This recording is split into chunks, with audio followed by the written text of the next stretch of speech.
நீங்க சேமிப்பவரா இருந்தாலும் சரி அல்லது புதிய டெக்னாலஜி விரும்பியா இருந்தாலும் சரி, உங்களுக்கு என்ன வந்தாச்சு 10 HP. இங்கு புதிய பொருட்கள் மற்றும் ஸ்பேர் பார்ட்ஸை வெரிஃபைட் செல்லர்ஸ் மூலமாக வாங்கலாம். 10 HP இல் இன்றே லாகின் செய்யவும்.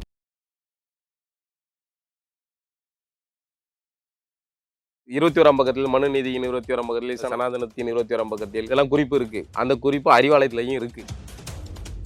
கருணாநிதி இருந்தாரு, ஸ்டாலின் வந்தாரு, இப்ப உதயநிதி வருவார், நாளைக்கு இன்பநிதி வருவார். உதயநிதிக்கு யாரெல்லாம் எதிரியா நிற்பாங்க அப்படிங்கறத இப்பவுமே லிஸ்ட் எடுக்கிறாங்க. அவங்களை எல்லாம் அப்படியே மேல ஓரம் கட்டிக்கிட்டே இருக்கும்.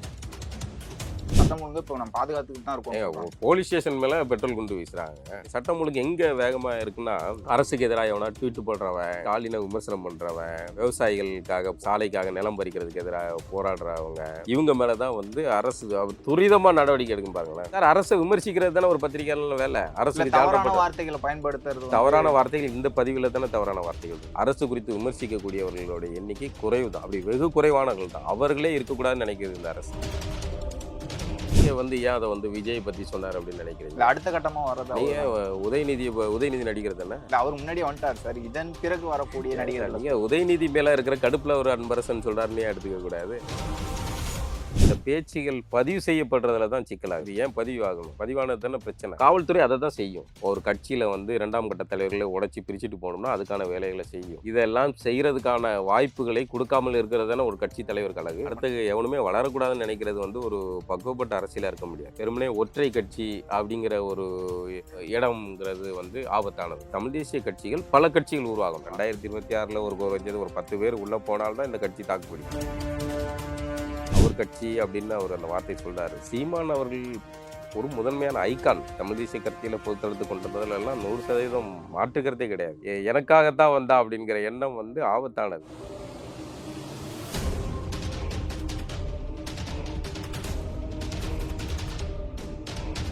ஐபிசி தமிழ் நேயர்களுக்கு வணக்கம். இன்று நம்முடன் இணைந்திருக்கும் சிறப்பு விருந்தினர் திரு கார்ட்டூனிஸ்ட் பாலா அவர்கள். வணக்கம் சார். வணக்கம். திமுகவோட தலைவர் இப்போ ஸ்டாலின் அவர்கள் இருக்காங்க. அவர் முதலமைச்சராக இருக்காங்க. அடுத்த கட்டமாக உதயநிதி ஸ்டாலின் துணை முதலமைச்சர் ஆகணும் அப்படின்ட்டு ஒரு குரல் போயிட்டு இருக்கு. அதுக்கு ஸ்டாலின் அவர்களே இன்னும் பழுக்கலை, வலுத்துக்கிட்டு இருக்கே தவிர பழுக்கலை அப்படிங்கிற மாதிரி சொல்லியிருக்காங்க. உதயநிதி ஸ்டாலின் அவர்கள் துணை முதலமைச்சர் ஆகணும் அப்படின்ட்டு திமுக தரப்புலேருந்து, அமைச்சர்கள் தரப்புலேருந்து சொல்லிகிட்டே இருக்காங்க. உதயநிதி ஸ்டாலின் ஏன் துணை முதலமைச்சர் ஆகணும்னு சொல்கிறாங்க? இல்லை, இது இயல்பு தானே சார். ஒரு மன்னராட்சி, மன்னரில் இளவரசர் வருவார், அதுக்கப்புறம் குட்டி இளவரசர் வர, அவருக்கு அப்புறம் ஒரு அப்படியே குட்டி குட்டி அப்படியே வருவாங்கல்ல. நடக்குது மன்னராட்சியாக தெரியலையா உங்களுக்கு? என்ன நீங்கள் மன்னராட்சி சார். இது சனாதனத்தில் கிடையாது. சனாதனம்னு என்ன? ஒரு தொழில் வழி, தந்தை ஒரு தொழில் செஞ்சார், பையன் அதுக்கப்புறம் அதே தொழிலை செய்யணும். 21ஆம் பக்கத்தில் மனுநீதியின் 21ஆம் பக்கத்தில் சனாதனத்தின் 21ஆம் பக்கத்தில் இதெல்லாம் குறிப்பு இருக்கு. அந்த குறிப்பு அறிவாலயத்திலையும் இருக்கு. அதனுடைய தொடர்ச்சி தான் கருணாநிதி இருந்தார், ஸ்டாலின் வந்தார், இப்போ உதயநிதி வருவார், நாளைக்கு இன்பநிதி வருவார். துரைமுருகன் கூட சொல்லியிருக்காரு, இன்பநிதியுடைய அமைச்சரவையில் நான் அமைச்சராக இருக்கணும் அப்படின்ட்டு ஆசைப்பட்டேன். எவ்வளோ பெரிய ஆசை, எவ்வளோ பெரிய ஆள். அவங்க கூட ஆட்சியிலலாம் அவங்க அமைச்சரவையிலாம் இருந்தவர். ஆனால் இன்பநிதியுடைய அமைச்சரவையிலும் இருக்கணும்னு ஆசைப்பட்டார்ல. இந்த பெருந்தன்மை தான் சார் அந்த உடன்பிறப்புகளுடைய. ஆனால் எதிர்ப்பு தெரிவிக்கக்கூடிய நபர்களுக்கு பதில் என்ன சொல்றாங்கன்னா, நீங்க மக்கள் ஓட்டு போட்டிருக்காங்க, அவர் எம்எல்ஏவாக இருக்காரு, அவர் இப்போதைக்கு அமைச்சராக இருக்காரு, நாளைக்கு துணை முதலமைச்சர் ஆகிறாரு அப்படின்ட்டு அவங்களோட பதில் சொல்றாங்கல்ல. இல்லை, அதை தான் வாரிசு அரசியல், குடும்ப அரசியல், மன்னராட்சி இதெல்லாமே அப்படி தானே. மன்னர்கள் காலத்துலையும் அதுதானே. மன்னருக்கு முன்னாடி மன்னர் ஒருத்தர் சொல்லார், இவரை கை காட்டுவார், இவர் தான் நாளை இளவரசர், அதுக்கு ஒரு நாளைக்கு அவருக்கு தந்தை இறந்த பிறகு இவர் தான் மன்னர், அப்படி தானே வரும். அதே மாதிரி தான் அவங்க கட்சி, அது ஒரு மன்னராட்சி கட்சி. அப்போ அப்படி தானே இருக்கும். அது இயல்பானது. இதில் ஆச்சரியப்படுறதுக்கு ஒன்றும் இல்லை. அவர் சில ஆண்டுகளுக்கு முன்னாடி அரசியல் இதுக்குள்ள வர்றதுக்கு முன்னாடி ஐயோ நாங்கள் தேர்தல் அரசியலாக அதை நான் ஒரு அரசியல் கட்சி குடும்பத்தில் இருக்கிறனாலேயே நான் அரசியலுக்கு வருவேன்னு கட்டாயம் கிடையாது அப்படிலாம் பேசினவர் தான். இன்னைக்கு வந்தாச்சு. அடுத்து இன்பநிதியை ப்ரமோஷன் பண்ண இன்பநிதி பாசறைகள்லாம் கூட உருவாக்கப்பட்டது. இந்த ஸ்டாலின் அவர்களுக்கு பிறகு கனிமொழி அவர்கள் வரணும்ட்டு ஒரு குரல் வைக்கிறாங்க, பெண்ணையும் பேசுகிறாங்க. இவங்க கனிமொழி அவர்களை கொண்டு வரணும்னு சொல்கிறாங்க. அது சாத்தியப்படுமா சார் திமுகவை பொறுத்தவரை? கனிமொழிக்கு அந்த ஏரியாவோட இது இங்கே லோக்கல் வந்துடக்கூடாது. அதனால தான் அந்த அம்மாவை டெல்லியில் பார்லிமெண்ட் அப்படி எம்பியை அப்படியே வச்சு ஒதுக்கியாச்சு. அதெல்லாம் வாய்ப்பு கிடையாது. இப்போ துரைமுருகன் அவர்கள் நான் 60 ஆண்டு காலமாக இருக்கேன் அப்படிங்கிற மாதிரி ஒரு பதிவு சொல்லியிருந்தாங்க. ஆனால் உதயநிதி துணை முதலமைச்சர் ஆகணுமா ஆகக்கூடாதுன்னு சொல்லும்போது இவர் தரப்புல ஒரு ஒரு எதிர்பார்ப்பு இருக்கா, துணை முதலமைச்சர் ஆகணும் அப்படிங்கிற மாதிரி துரைமுருகன் தரப்புல? அப்படி ஒரு லாபி ஓடுறதா சொல்றாங்க அவரு. ஆனால் அதுக்கு வாய்ப்பு கிடையாது. அது திமுக குடும்பத்தை பொறுத்த வரைக்கும், கருணாநிதி அவர்களுடைய குடும்பத்தை பொறுத்த வரைக்கும் இந்த மாதிரியான சின்ன சின்ன சலசலப்புகளை கூட அவங்க ஆரம்பத்திலே கட் பண்ணி அப்புறப்படுத்திடுவாங்க. இப்போ துரைமுருகன் பெரிய ஆள், பழைய ஆள் அப்படிங்கிறனால வச்சுருக்காங்க. மற்றபடி இந்த உதயநிதிக்கு யாரெல்லாம் வந்து எதிரியா வந்து நிற்பாங்க அப்படிங்கிறத இப்போவுமே லிஸ்ட் அவுட் எடுக்கிறாங்க. அவங்களெல்லாம் அப்படியே மெல்ல ஓரங்கட்டிக்கிட்டே இருப்பாங்க. அதனால தான் அடுத்த தலைமுறை வந்து புது புது ஆட்களை வந்து உதயநிதி பக்கத்தில் வந்து சேர்த்துக்கிட்டு இருக்காங்க. அடுத்த தலைமுறை உதயநிதிக்கு புதுசா புது செட்டப்பை உருவாக்குறாங்க. இந்த பழைய ஆட்களை எல்லாம் அப்புறப்படுத்தணும். இப்ப திமுக ஆட்சிக்கு வந்து 3 ஆண்டுகள் ஆயிருச்சு. 4ஆம் ஆண்டுல தொடர்றாங்க. ஆனா தமிழ்நாட்ட பொறுத்தவரைக்கும் சட்டம் ஒழுங்கு சரியில்ல அப்படின்ட்டு எல்லா கட்சியினருமே வந்து எதிர்ப்பு தெரிவிச்சுக்கிட்டே இருக்காங்க. பல்வேறு கொலைகள் நடந்துகிட்டுன்னு சொல்றாங்க. தமிழ்நாட்டை பொறுத்தவரைக்கும் சட்டம் ஒழுங்கு எந்த மாரி இருக்குங்க? சட்டம் ஒழுங்கு வந்து இத பார்த்தோம்ல, நெறைய ஆம்ஸ்ட்ராங்ல ஆரம்பிச்சு நெறைய பத்திரிகையாளர்கள் விரட்டி வெட்டப்பட்டது. அங்கங்க சம்பவங்கள் நடக்கல. சட்டம் ஒழுங்கு என்ன லட்சணத்துல இருக்கு அப்படிங்கிறதுக்கு சாட்சி அதானே. அவருடைய இரும்பு கரம் வந்து இந்த விஷயத்துல எங்கேயுமே வேலைக்கு ஆகல. முதல்வர் வந்து இரும்பு கரம் துருப்பிடிச்சு காயிலாங்கடையில கிடக்குன்னு நெனைக்கிறேன். அதான் சட்டம் ஒழுங்குடைய லட்சணம். ஆனா தொடர்ந்து நடவடிக்கை எடுத்துக்கிட்டு இருக்கோம்னு சொன்னாங்க. முன்னாடி இருந்த ரவுடிகள்லாம் கைது பண்ணிட்டு இருக்கோம். இப்ப ரகுபதி அவர்கள் சொன்னது என்னன்னா, தமிழ்நாட்டுல அதிகமான மக்கள் தொகை இருக்கும்போது, இங்க வந்து சட்டம் ஒழுங்கு அதிகமான கொலைகள் நடக்குது. அதனால சட்டம் ஒழுங்கு இப்ப நம்ம பாதுகாத்துக்கிட்டு தான் இருக்கோம்னு ஏங்க சொல்றாங்க. போலீஸ் ஸ்டேஷன் மேல பெட்ரோல் குண்டு வீசுறாங்க. அப்போ சட்டம் ஒழுங்கு காவல்துறை மீது எப்படி இயங்குறாங்க அப்படிங்கிறதுக்கான சாட்சியா தானே அத எடுத்துக்கிட முடியும். அப்போ எந்த லட்சணத்துல இருக்கு காவல்துறையுடைய நடவடிக்கை? காவல்துறை சட்டம் ஒழுங்கு எங்க வேகமா இருக்குன்னா, அரசுக்கு எதிரா எவனா ட்வீட் போடுறவன், ஸ்டாலின விமர்சனம் பண்றவன், விவசாயிகளுக்காக இந்த சாலைக்காக நிலம் பறிக்கிறதுக்கு எதிரா போராடுறவங்க, இவங்க மேல தான் வந்து அரசு துரிதமா நடவடிக்கை எடுக்கும் பாருங்களேன். ஒரு ஃபெலிக்ஸ் அவர் டெல்லியில இருக்காரு. நீங்க எங்கேயாவது வந்து ஒரு கொலை குற்றவாளிய இப்படி ஸ்கெட்ச் போட்டு இப்படி தூக்கிட்டு வந்த மாரி பார்த்துருக்கீங்களா? ஆனா ஒரு பத்திரிக்கையாளர அதுவும் ஒரு பேட்டி எடுத்ததுக்காக வந்து தேடி பிடிச்சு அப்படி கைது பண்ணி அவர குற்றவாளி மாரி கூட்டு வந்தாங்க. ஒரு பேட்டி எடுத்தாரு. அவர் வந்து எடிட் பண்ணாம போட்டாரு. தவறு தான். அதுக்கான என்ன உண்டோ அத வந்து சட்டத்தின் அடிப்படையில இது பண்ணியிருக்கலாம். ஆனால் வந்து அரசு, காவல்துறை எந்த அளவுக்கு வேகமா இயங்குனது. சவுக்கு சங்கர் அந்த அவருடைய குரல் வந்து தவறான குரல் தான். அந்த தவறான பொருள் படக்கூடிய ஒரு வார்த்தைய அத பயன்படுத்தியிருக்க கூடாது. அது தவறானது. அதுக்கு சட்டப்படி என்ன நடவடிக்கை உண்டோ அதத்தான் இன்னைக்கு நீதிமன்றம் அதத்தான் சொல்லியிருக்கு.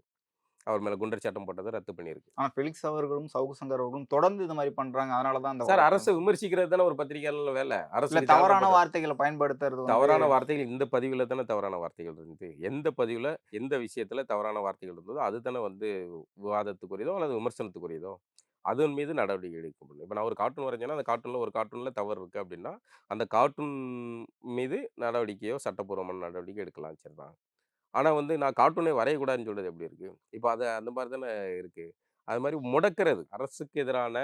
அரசுக்கு ஜால்ரா போடக்கூடிய பத்திரிகையாளர்கள் அல்லது அந்த இயக்கங்கள், அது மாரியான இயங்கக்கூடியவங்கலாம் வந்து சேஃப் ஜோன்ல இருக்கலாம். அரசு குறித்து கேள்வி கேட்கக்கூடாது யாருமே. இதுதான் வந்து இப்ப சங்கர் கைது பண்றதுங்கிறது, இந்த இதுக்காக நடக்குன்னு நெனைக்கிறீங்களா நீங்க? அது சங்கர் கைதுங்கிறது இதுக்கானதே கிடையாது.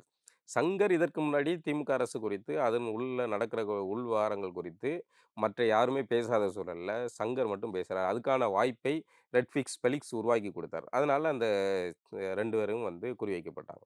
இதுதான் அந்த வழக்கு பின்னாடி இருக்கிற உள்ளரசியல், நுண்ணரசியல். இந்த பத்திரிக்கையாளர்கள், யூடியூப் ஊடகங்கள்ங்கிற பெயர்ல வந்து தவறான கருத்துக்கள தொடர்ந்து வச்சுக்கிட்டே இருக்காங்க. அரசுக்கு எதிரா பேசுறாங்கங்கும்போது, சார் இன்னும் இந்த சொல்லப்போனா, தமிழ்நாட்டு அரசு குறித்து அவர்களுடைய லாபி, அவர்களுடைய மீடியா தான் வந்து ஆ அதிகமா அளவுல இருக்கு. அரசு குறித்து விமர்சிக்கக்கூடியவர்களுடைய எண்ணிக்கை குறைவு தான். அப்படி வெகு குறைவானவர்கள் தான். அவர்களே இருக்கக்கூடாதுன்னு நினைக்குது இந்த அரசு. அப்படி எந்த விதத்திலயும் ஒரு விமர்சனங்களே வந்துறக்கூடாது அப்படின்னு எதிர்பார்க்கிறது வந்து எப்படி ஒரு நல்ல அரசா இருக்க ஆனா முடியும்? தொடர்ந்து கருத்துரிமைன்ட்டு ஆமா, போராட்டம் அவங்க பண்ணது அதான் அவர்கள் தான். சொல்றாங்க. இப்போ பிஜேபிக்கு எதிரா நீங்க பேசுனீங்கன்னா, அது கருத்துரிமை ஆயிரும். அது பாசிச பாஜக ஆயிரும். அது என்ன கேட்டா சொல்லப்போனா, பிஜேபி குறித்து கூட நீங்க எல்லாரும் பேச முடியும். இன்னைக்கு திமுக குறித்து எங்க பேச முடியும்? பேசுறவன வந்து ஏதோ ஒரு வழக்குல தூக்கி போட்டு உள்ள வச்சுடுறாங்கல்ல. இப்ப இன்னைக்கு திமுக குறித்துன்னு அச்சப்படுறாங்க.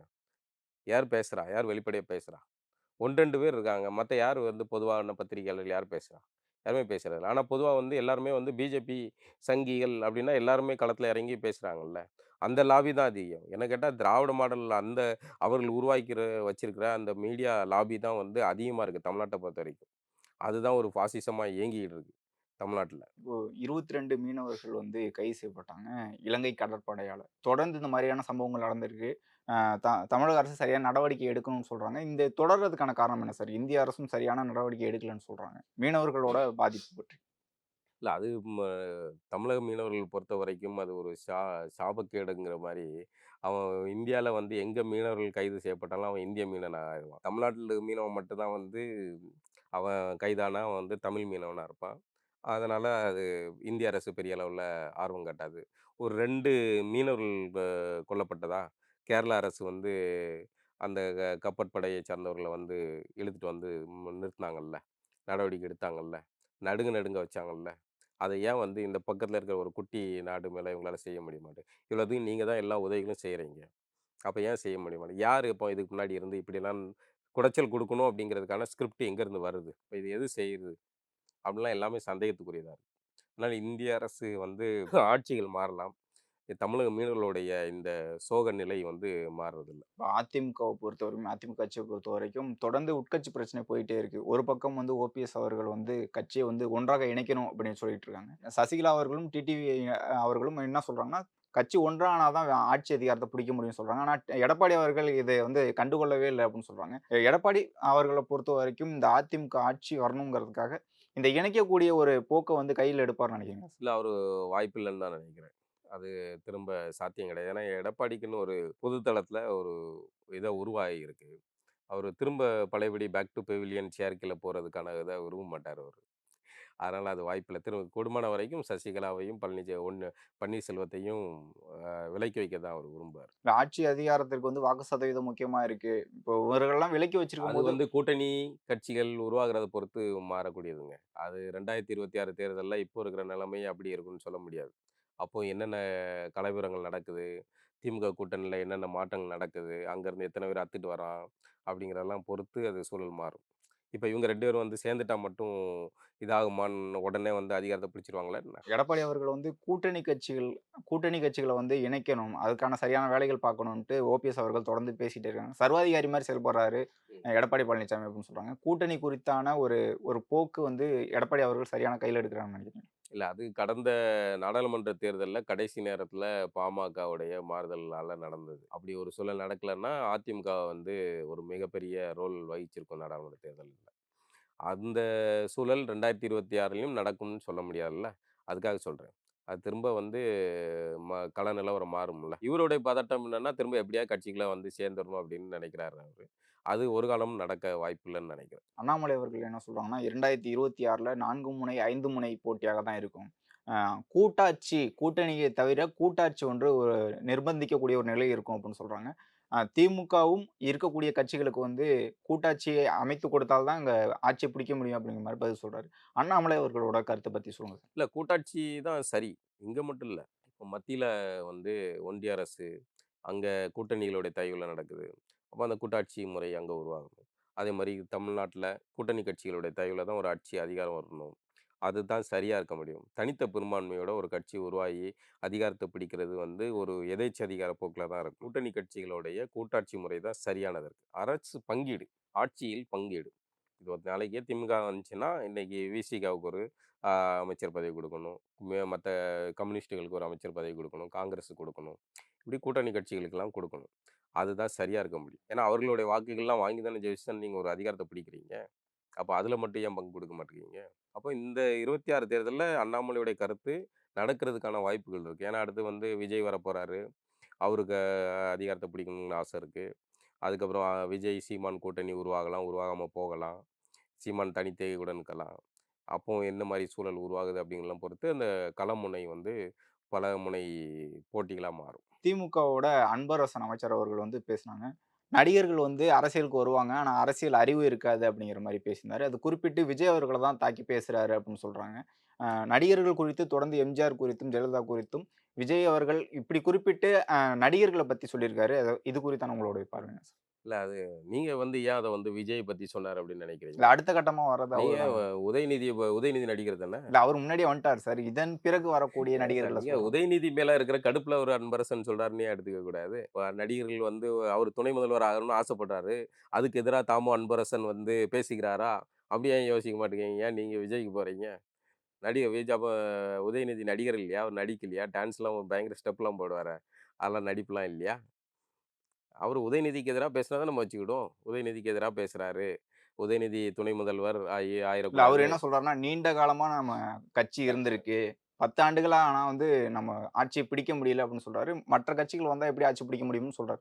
அவர் கள சூழல் தானே 10 சொல்றாரு. ஆண்டுகளா உங்கள ஏன் வந்து மக்கள் வந்து அதிகாரத்துல இல்லாம ஓரங்கட்டி வச்சிருந்தாங்க அப்படிங்கிறத யோசிக்கணும்ல. இப்பவுமே வந்து ஜெயலலிதா அவர்களுடைய மரணம் நடக்கலன்றதால், இந்த முறையும் திமுக அதிகாரத்துக்கு வந்திருக்காது. அதான் எதார்த்தம். ஏன்னா, திமுக மீது மக்களுக்கு அவ்வளோ வெறுப்பு இருந்தது. இன்றைக்கு வேறு வழி இல்லாம, மாற்று இல்லாத சூழல்ல தான் திமுகவுக்கு மக்கள் வாக்களிக்க வேண்டிய நெருக்குதலுக்கு உள்ளானது. அப்போ திமுக மீதான ஒரு வெறுப்பு மக்களிடம் இயல்பாகவே இருக்கிறது. அது களத்தில எதிர்ல வந்து சரியான ஆள் இல்ல. அ இது வந்து அதிமுக அரசு வந்து அந்த சூழல்ல சங்கி அரசா, மோடி எம்கேவா இருந்ததனுடைய விளைவு எல்லாம் சேர்ந்து தான் வந்து திமுகவுக்கு வாக்களிக்க வேண்டிய சூழல் வந்தது. 2026லயும் அதே நிலை இருக்கும்னு சொல்ல முடியாது. அப்போ இவர்களுக்கு வந்து ஆ போட்டிக்கு வந்து விஜய் வர்றது, இதெல்லாம் வந்து வாக்குகள பிரிக்கக்கூடியதில்ல. அந்த பதட்டத்திலிருந்து வெளிப்படுற ஒரு எரிச்சலான வார்த்தைகள் தான். இவர்களே வந்து இது என்ன மன்னராட்சி முறையா? இவர்களே குடும்பம் குடும்பமா திரும்ப திரும்ப ஆட்சி செஞ்சுக்கிட்டே இருப்பாங்க. மத்தவங்கலாம் வந்து எல்லாருக்கும் தான் அதிகாரத்துக்கு வரணும்னு ஆசை இருக்கும். எல்லாரும் வந்து என்ன இவங்களுக்கு ஓட்டு போட்டுக்கிட்டே இருக்கணும்னு தான் நினைப்பாங்களா என்ன? இப்ப நாம் தமிழர் கட்சியோட தலைமை ஒருங்கிணைப்பாளர் சீமான் அவர்கள், அவர் சமீபத்தில பேசின ஆடியோக்கள் வெளியா இருந்துச்சு. அது பெரிய சர்ச்சையானுச்சு. அதற்கு பதில் கொடுக்கும் விதமா வந்து ஒரு காவலர குறித்து அவர் தரக்குறைவான வார்த்தைகள் பேசுறாரு, கெட்ட வார்த்தையில பேசுறாரு அப்படிங்கிற மாரி சர்ச்சை போயிட்டுருக்கு. நாம் தமிழர் கட்சி சீமான் அவர்களோட பேச்சு சரியான பேச்சுன்னு நினைக்கிறீங்களா? இல்ல அவருடைய பேச்சு சில நேரங்கள்ல வந்து மேடைகள்ல வந்து ஆ தவிர்க்கப்படக்கூடிய பேச்சுகளா இருக்கும். எல்லா நேரங்கள்லயுமே எல்லா பேச்சுகளுமே வந்து ஏற்புடையதா இருக்க முடியாது. சில விஷயங்கள் ஆ எப்படி நாசூக்கா பேசணுமோ அதுக்கப்புறம் பேசணும். அப்புறம் அந்த ஆடியோ லீக் ஆகுறது, வைக்கிறது எல்லாமே வந்து அவருக்கு கட்சியில பாதுகாப்பற்ற சூழல் இருக்கிறதா தோணுது. அதாவது அவரு அந்த கட்சியில ஏதோ ஒரு சிக்கல் இருக்கு. அந்த சிக்கல அவர் வந்து சரி செய்ய வேண்டிய அவசியம் இருக்கு. இப்போ நீங்களும் நானும் பேசுறோம். நம்ம தனிப்பட்ட முறையில ஏதோ ஒரு விஷயம் பேசுறீங்க, என்ட்ட சொல்றீங்க. அத நான் வந்து ரெக்கார்ட் பண்ணி வைக்க வேண்டிய அவசியம் கிடையாதுல்ல. ரெக்கார்ட் பண்ண வேண்டிய ரெக்கார்ட் பண்ணி நான் வைக்கிறதுனால தானே வந்து இன்னொருத்தர் வந்து அத எடுத்து அத லீக் பண்ண முடியுது. இப்ப நான் ரெக்கார்ட் பண்ணலன்னா அது இருந்திருக்காதுல்ல. அப்ப அத ரெக்கார்ட் பண்ணி வைக்க வேண்டிய தேவை என்ன? அப்படிங்கிற கேள்விய ஒரு கட்சி தலைவர் எழுப்பணும்ல. அவருக்கு அது அந்த சந்தேகம் வரணுமா இல்லையா? மாறா வெளியிட்டவங்கள வந்து கேள்வி கேட்கிறத விட, ரெக்கார்ட் பண்ணி வச்ச நான் தான் முதல் குற்றவாளி. அதான் அந்த ரெக்கார்ட் பண்ணாதவங்கள கேட்கலன்னு சொல்றீங்க. ஆனா வந்து போலீஸ் போலீஸ் குறித்தான பேச்சுகள் அவர் வந்து கெட்ட வார்த்தைகள பேசினது என்னுடைய ஃபோன எடுத்து பார்த்தீங்கன்னா, உங்கள திட்டுறது தான் இருக்கும் அப்படின்ட்டு முன்னாடி கட்சிகளை இல்ல மற்ற நீங்க கட்சிகளை விமர்சனம் பண்ணாங்க. இப்ப அரசியல் கட்சிகள அதிகாரிகள் எடுத்துக்கிட்டீங்கனாலே, அரசியல் கட்சிகள் இல்ல தனிநபர்கள் உரையாடல் கூட எடுத்துக்கங்களேன். நம்ம ஒரு குடும்ப சண்டையா இருக்கலாம். இல்ல வந்து சக பத்திரிகைகள் மேல கோவம் இருக்கலாம். ஏதோ ஒரு வார்த்தை, 4 வார்த்தை கோவத்தில பேசுவோம், வைப்போம். இது இயல்பான ஒரு உரையாடல் தான். இந்த உரையாடல்கள் வந்து ஒவ்வொருத்தவங்களுடைய தனிப்பட்ட ஃபோன், அவன் ஃபோன்ங்கிறது அவனுடைய அந்தரங்கம் மாதிரி. அத எடுத்து பார்த்தீங்கன்னா, எல்லாருக்குள்ளேயும் எல்லா ஒரு வகையான ஒரு எரிச்சலோ, கோவமான வார்த்தைகளோ இருக்கக்கூடியது தான். இது எல்லாத்தையுமே நீங்க வந்து இப்ப திமுக அமைச்சர்கள் 2 பேரும் பேசுறது, இல்ல அதிமுககாரங்க பேசுறது, பிஜேபிக்காரன் பேசுறத எல்லார் ஃபோனையும் எடுத்து பார்த்தீங்கன்னா, இந்த மாரியான ஆ பேச்சுகள் இருக்கக்கூடியது தான். ஆனால், இந்த பேச்சுகள் பதிவு செய்யப்படுறதுல தான் சிக்கலாகுது. இந்த பேச்சுகள் பதிவு செய்யப்படுறது தவிர்க்கப்பட வேண்டியது. இது ஏன் பதிவு ஆகணும்? அதானே கேள்வி எழுப்பணும். ஏன் பதிவாச்சு? பதிவானது தானே பிரச்சனை. இப்போ பதிவு செய்யப்பட்டா எல்லாரும் ஒருத்தவங்க அந்தரங்கமா பேசுறாங்க. 2 காதலர்கள் பேசிக்கிட்டாங்கன்னா, அந்தரங்கமா பேசிக்கிடுவாங்க. அது பதிவு செய்யப்பட்ட அந்த காதலன் இன்னொரு காதலிய மிரட்டுறதுல வரும்போது தானே சிக்கல் வருது. அப்போ இப்போ திமுக அமைச்சர்களோ, இல்ல திமுக தலைமைகளோ ஒருத்தர் ஃபோன் பண்ணி திட்ட மாட்டாங்களா? பேச மாட்டாங்களா? அத போலீஸ்காரன் ரெக்கார்ட் பண்ணி வெளியிட்டா என்ன ஆகும்? இப்போ காவல்துறையுடைய இதுல எல்லா காவல்துறையும் இல்ல. காவல்துறையில சில இதுகள் வந்து எதிரணியை பலவீனப்படுத்துற யுக்திக்குன்னு சில பேர் இயங்குவாங்க. அப்படி வந்து இவர்களுடைய ஆடியோ லீக்க அவர்கள் எடுத்து வெளியிட்டுருக்கலாம். அது வெளியிட்டது தவறு தான். ஆனா, அந்த காவல்துறை தான் வெளியிட்டதுன்னா, அப்ப நீங்க காவல்துறை மீது நடவடிக்கை எடுத்திருக்கணும். காவல்துறை மீது வழக்கு தொடர்ந்திருக்கணும். ஏதாவது ஒண்ணு செஞ்சிருக்கணும். மாறா வந்து யார் வெளியிட்டது வச்சதுன்னு தெரியாத சூழல்ல, நீங்க வந்து கோவப்பட வேண்டியது முதன்மையான கோவப்பட வேண்டியது இது பதிவு செய்யப்பட்ட பிரச்சனையில தான் கோவப்படணும். காவல்துறை அத தான் செய்யும். ஒரு கூட்டணியை உடைக்கணும்னா, அதுக்கான என்ன லாபி உண்டோ அத செய்யும். ஒரு கட்சியில வந்து 2ஆம் கட்ட தலைவர்கள உடைச்சு பிரிச்சுட்டு போணும்னா, அதுக்கான வேலைகள செய்யும். கட்சி தலைவருக்கு அவப்பெயர் வரணும்னு நினைச்சுச்சுன்னா, அதுக்கான வேலைகள காவல்துறை செய்யும். இதெல்லாம் செய்றதுக்கான வாய்ப்புகளை குடுக்காமல் இருக்கிறது தானே ஒரு கட்சி தலைவருக்கு அழகு. இப்ப நாம் தமிழர் கட்சியை பொறுத்தவரைக்கும் அவர் பேசினதுல வந்து காளியம்மாள் குறித்தும், நத்தம் சிவசங்கரம் குறித்தும் இருந்துச்சு. 2ஆம் கட்ட தலைவர்கள வந்து வளர விட மாட்றாரு. அப்படின்னு ஒரு தொடர் குற்றச்சாட்டு ராஜீவ்காந்தியா இருக்கட்டும், கல்யாண சுந்தரம் வெளியேறும்போதும் இருந்தது. ஒரு தமிழ் தேசிய கட்சி 35,00,000 வாக்குகள் வாங்கியிருக்காங்க. இவங்க தான் அடுத்த தமிழ் தேசிய கட்சி அப்படின்ற ஒரு நம்பிக்கை இருக்கும்போது, சரியான 2ஆம் கட்ட தலைவர்கள வளர்க்கக்கூடிய ஒரு போக்க வந்து தமிழ் தேசிய கட்சிகள் எடுக்குதுன்னு நினைக்கிறீங்களா? இல்ல 2ஆம் கட்ட தலைவர்கள் உருவாகணும். அதுதான் சரியா இருக்க முடியும். நீங்க வந்து அடுத்து எவனுமே வளரக்கூடாதுன்னு நினைக்கிறது வந்து ஒரு பக்குவப்பட்ட அரசியலா இருக்க முடியாது. அடுத்தடுத்து உங்களுக்கு முன்னாடி இன்னும் 4 பேர் உருவாகணும். அப்படிதான் அதுதான் வந்து ஒரு சரியான அணுகுமுறையா இருக்க முடியும். ஒருத்தங்க வேற யாருமே வளர்ந்துறக்கூடாது, நான் மட்டுமே ஐகானா இருக்கணும் அப்படின்னு நினைக்கிறது வந்து ஒரு ஆரோக்கியமான அரசியலா இருக்க முடியாது. அது எந்த கட்சியா இருந்தாலும், நாம் தமிழர்ன்னு இல்ல. எந்த கட்சியிலயுமே அடுத்து ஒருத்தர் வளராம பார்த்துக்கிட்டது அப்படிங்கிறது ஒரு குறுகிய வட்ட அரசியலா தான் இருக்கும். அதே சமயம் காளியம்மாள் சகோதரி அவர்கள் பத்தி பேசினதோ, இல்ல அவர்களுக்காக இவரு பிரச்சாரம் செய்றதுல ஆரம்பிச்சு, அவங்கள காளியம்மாள்ங்கிற ஒருத்தங்கள வந்து சீமான் அவர்கள் தானே ப்ரமோட் பண்ணி அவர் தான் உருவாக்குறாரு. அப்படி உருவாக்கப்படுறவர்கள் குறித்து இவர் இப்படி பேசுறதுங்கிறது, அந்த ஆடியோ வந்து அவர் சொன்ன வார்த்தையிலிருந்து அவர் சொன்னது தான் அப்படிங்கிறது உறுதியாகுது. தம்பிமார்கள்லாம் கூட ஏஐ அப்படின்லாம் வந்து உருட்டிக்கிட்டு இருந்தாங்க. ஆனால் வந்து அவர் மேடையில அது அவர் பேசினது தான் அப்படிங்கிறதுக்கான சாட்சியா அவரு பதில் சொல்ட்டாரு. அப்படி அவர் பேசியிருந்தால் அது வந்து தவறு தான். அதுக்கான அது வந்து ஆரோக்கியமான இது கிடையாது. அ இந்தியா முழுக்க பல்வேறு அரசியல் இருக்கு. பிஜேபி அரசியல் ஒரு அரசியல் பண்றாங்க. காங்கிரஸ் இருக்கு. அதே மாரி தமிழ்நாட்டுல திராவிட அரசியல் பேசுறாங்க. தலித்திய அரசியல் இருக்கு. கம்யூனிசம் இருக்கு. தமிழ் தேசியம் பேசக்கூடிய கட்சிகள் வந்து இப்போதைக்கு வளர்ந்து வந்துட்டு இருக்கும்போது, இன்னும் சில கட்சிகள் தமிழ் தேசிய கட்சிகள் உருவாகணும்னு சொல்றாங்க. அது உருவாக வேண்டிய தேவை இருக்கா? இன்றைய சூழல். இல்ல அது இப்போதைக்கு என்ன கேட்டா வந்து இந்த சூழல்ல உருவாக வேண்டிய அவசியம் இல்லன்னு நெனைக்கிறேன். ஆனால் தமிழ் தேசிய கட்சிகள் வெறுமனே ஒற்றை கட்சி அப்படிங்கிற ஒரு இடம்ங்கிறது வந்து ஆபத்தானது கூட. தமிழ் தேசிய கட்சிகள் பல கட்சிகள் உருவாகணும். ஆரம்பத்துல இருந்தே அதான் சொல்றேன். போட்டி வந்து தமிழர்களுக்கு இடையில தான் நடக்கணும். எதிர்க்கட்சியாவும் தமிழன் தான் இருக்கணும். ஆளுங்கட்சியாவும் தமிழன் தான் இருக்கணும். அப்பவும் பல்வேறு தமிழ் தேசிய கட்சிகள் உருவாகணும். அது சரி. ஆனால் இன்னும் அதிகாரத்துக்கே பிடிக்கல. இப்ப திமுகவும், அதிமுக எப்படி உருவாச்சு? திமுகங்கிற ஒரு கட்சி உருவான பிறகு, அது தேர்தல் தி பெரியார்ட்டருந்து பிரிஞ்சு வந்து, அவர்கள் தேர்தல் அரசியலே அதிகாரத்தை கைப்பற்றணும்னு விரும்பி வர்றாங்க. அதுவும் கூட இயல்பா நடந்ததா, ஸ்கிரிப்டான்னு தெரியல. அதுவும் கூட அப்படி வந்த பிறகு, அவர்கள் அதிகாரத்த பிடிச்ச உடனே வந்து, அந்த இடத்துல எதிர் அணியில காங்கிரஸும், கம்யூனிஸ்ட்டுகளும் இருக்காங்க. இப்ப அவர்கள அப்புறப்படுத்துறதுக்காக அதிமுகங்கிற ஒரு கட்சி உருவாகுது. இப்ப அதிமுகங்கிற கட்சி உருவாகலன்னா, அந்த இடத்துல காங்கிரஸும், கம்யூனிஸ்ட்டுகளும் தான் இருப்பாங்க. இப்போதைக்கு எதிர்க்கட்சியா காங்கிரஸும், கம்யூனிஸ்ட்டும் இருந்திருப்பார்கள். அப்போ அதிமுகங்கிற ஒரு கட்சி உருவாக்கப்படுது. அந்த கட்சி உருவாக்கணும்னா, அவங்க வந்து அதிகாரத்துக்கு வராங்க. மாறி, மாறி போட்டி 2 பேருக்கு 2 திராவிட கட்சிகளுக்கு இடையில உருவாகுது. அப்ப இதுதான் இதே மாரி தான் தமிழ் தேசிய கட்சிகளையும் உருவாகணும்.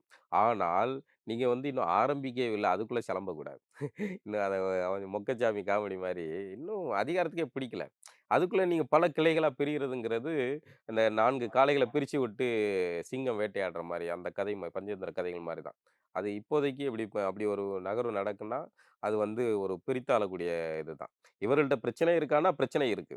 இவர்கள்ட்ட முழுமையா வந்து ஒரு ஒரு அரசியல் இயக்கம் முழுமையா வந்து எல்லா விஷயத்திலயும் சுத்தபத்தமா இருக்குமான்னா, அப்படிலாம் கிடையாது. தேர்தல் அரசியல்ங்கிறது அது ஒரு தேர்தல் தந்திர அரசியல் தான். அங்க வந்து எல்லா வகையான சூழ்ச்சிகளும், எல்லா வகையான அரசியல் நகர்வுகளும் இருக்கும் தான்.